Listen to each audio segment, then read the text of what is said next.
So ayan mga katangay, try na natin mag fishing. Dito ko lang iniwan yung fishing rod. Ito yung isang gagamitin ng kapatid ko. Bigay pa sa akin yan ni Kuya Tandol tsaka ni Kuya Footstick mga katangay yung gagamitin niya. Gagamitin natin mga katangay, ito yung setup na shadrack. Sana wag nang mga kidlat tsaka hulog.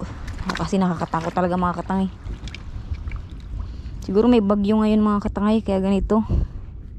Akala ko nga pag January talaga yan tawag dito,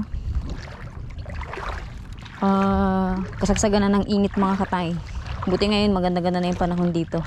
Try natin. Gumanda siguro yung panahon dahil nga may bagyo na naman. Parang bagyo na lang nagpapaganda ng panahon dito mga katangay sa amin. Kaya gamitin natin mga katangay Island Girl Mino. Yun, grabe, nanginginig na ako sa lamig. Kasi sobrang lakas ngayon ng mga katangay ng ulan. Nagpasilong lang kami dun sa sa may bato-bato. Try kong pumwesto dyan kung mapupwestohan ko pa sa may bahura. Try ko nga dito.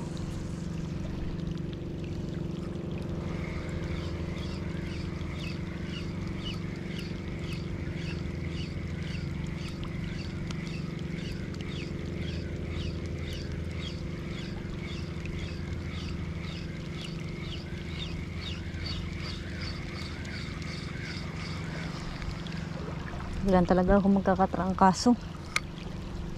Try ko nga. May ligaw na naman dyan na mga barakuda.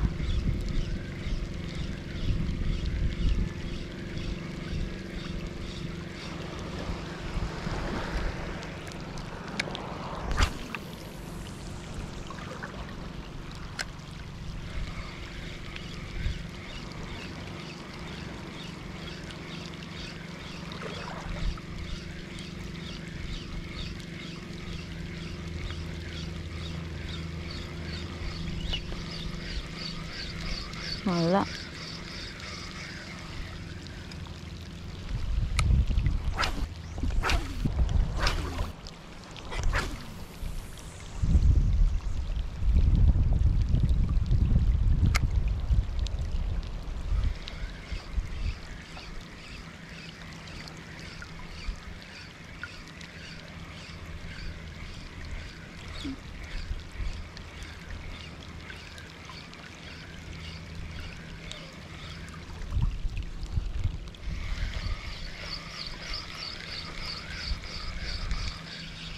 Yung fish on. Diyan ako magat mga katay sa malapit. Dito lang pala yung isda. Hanip yan. Keep natin to. Lapu-lapu. Red grouper.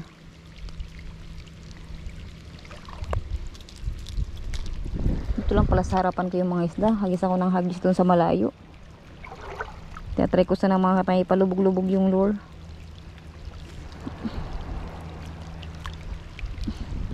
Nang isda natin pang sabaw, red grouper,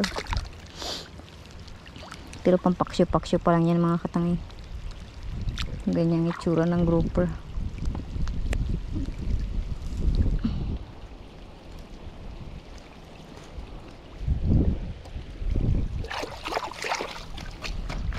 Patay, lalim pati dyan.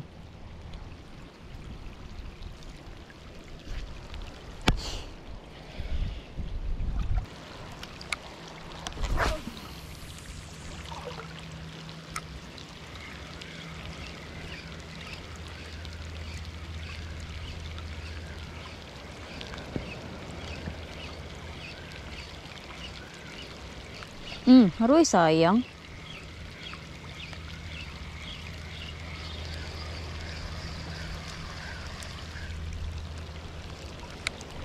Hindi napuruhan mga katangay.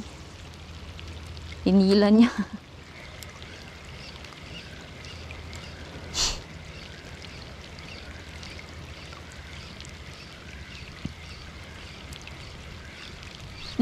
Yun na, palabit.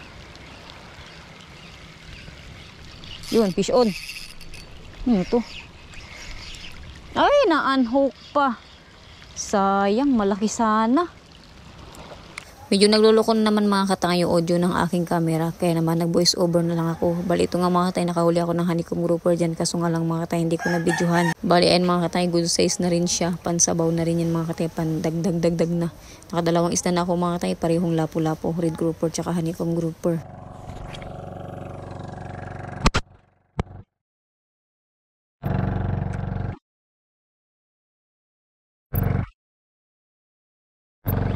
Fish on mga tangay.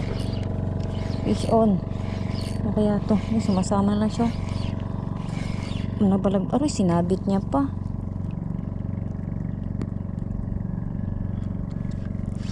Yan ang mga tangay. Sumama na.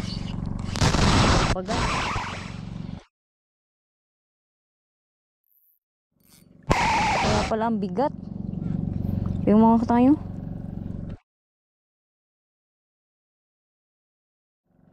Lunok na lunok yung lure sa kanya. Red grouper pala. Puro lapo-lapo yung nadadali natin dito Yan nalunok niya lang mga yung lure. Hindi siya nasabitan. Nalunok na lang talaga. Tatlo na mga katangay isda natin.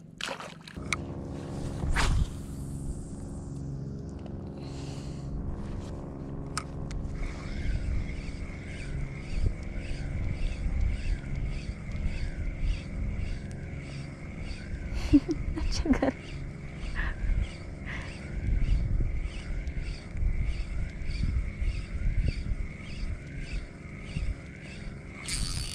Aruy, turuman. Mabit mga katangay. Try natin kung kaya natin puntahan. Kunin. Yung mga lure ko nandun sa kapatid ko Yung sa kanya yung bag. Wala akong dalang dito. Lure na extra. Dala ko lang dito mga katayan. Yung tuhugan tsaka yung camera ko.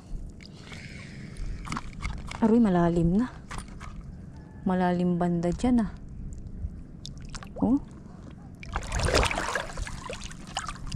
Malalim banda mga katangay.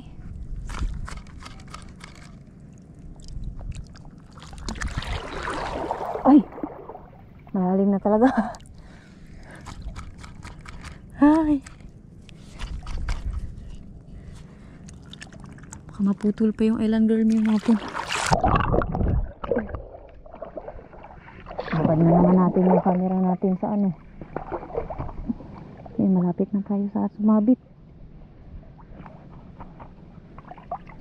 May bato pala yan mga katay na natin. Nanguwi natin.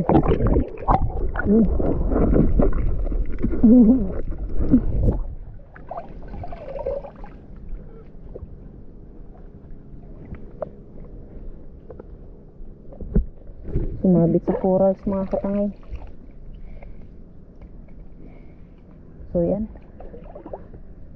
Sakit nito yung katawan natin dito. Tayo natin muna maghagis. Tapos lipat tayo dyan.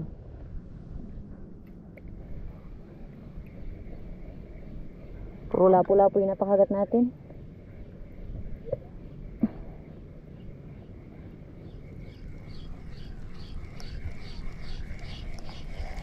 Walang mga kanuping na isda. Hagis natin dyan. Dito muna tayo pumesto. Saan sumabit yung ating lure. Buti na lang. Na-save pa natin.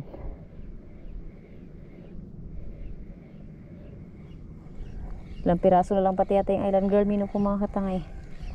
Tinitipid ko rin kasi minsan hindi natin maiwasang maputol ng isda. Hindi kaya maisabit ng isda. Tapos hindi na natin nasisave yung lure. Napuputol.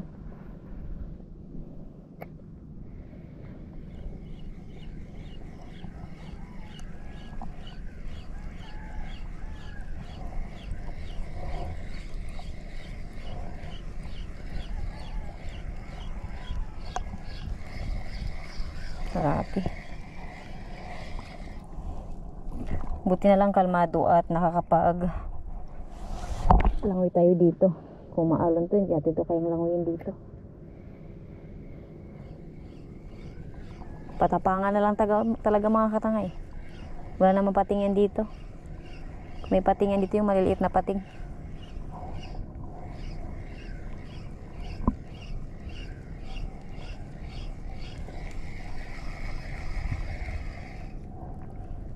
Ko alam yung kapatid ko kung meron nang nahuli doon.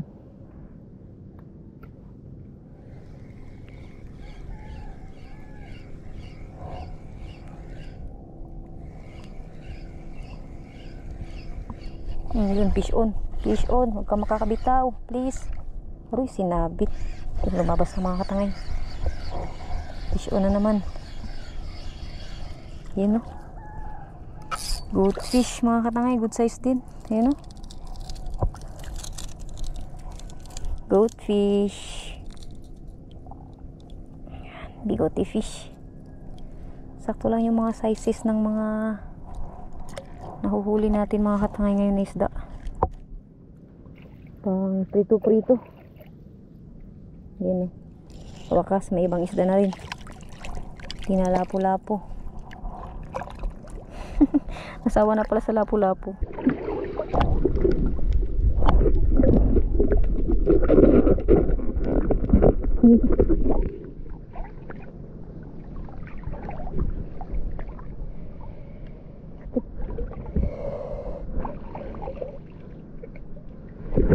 Habis.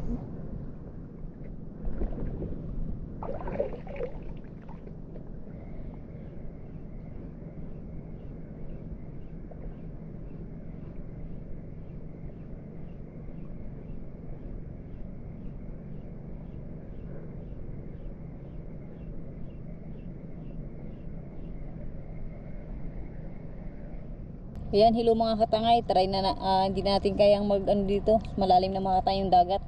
Balik na tayo dun sa mababaw-babaw. Tinan pa natin maghagis-hagis dyan. Gabing kalmado mga katangay ng dagat. Ayan o.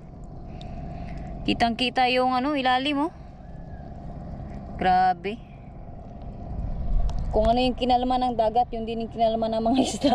Buti lang may nahuli tayong mga lapo-lapo tsaka yung bigote. Tayo pa natin dun sa mababaw mga katangay. Baka may mapakagat pa tayo ng mga sigaras. Punta na tayo doon sa mababaw. Hindi natin kaya itong lumangoy dito. Mahirapan na tayong umuwi doon. Papunta sa baybay. Bali, nandito na nga ako mga katangay sa mababaw. At buti na lang nakatabid pa tayo dito mga katangay dahil medyo malalim na yung dagat. Yan nga lang mga katangay nahuli ko doon sa may bahura. Bandang nga dito mga katangay, nagluko na naman yung audio ng aking camera. Pero laban lang tayo. Bali, naghagis-hagis pa nga ako itong mga katangay sa mababaw. Pero wala na nga akong nadagdag. Bali, ayan na nga mga katangay lahat ng nahuli namin. Kasama din mga katangay nahuli ng kapatid ko na 2 piraso. Tapos sa akin mga katangay 5 piraso. Puro lapo-lapo yung kumagat. So, ayan. Uwi na kami ng kapatid ko mga katangay. Para makapagluto na ng pang-ulam namin. Hanggang sa susunod na fishing adventure natin mga katangay. Bye-bye.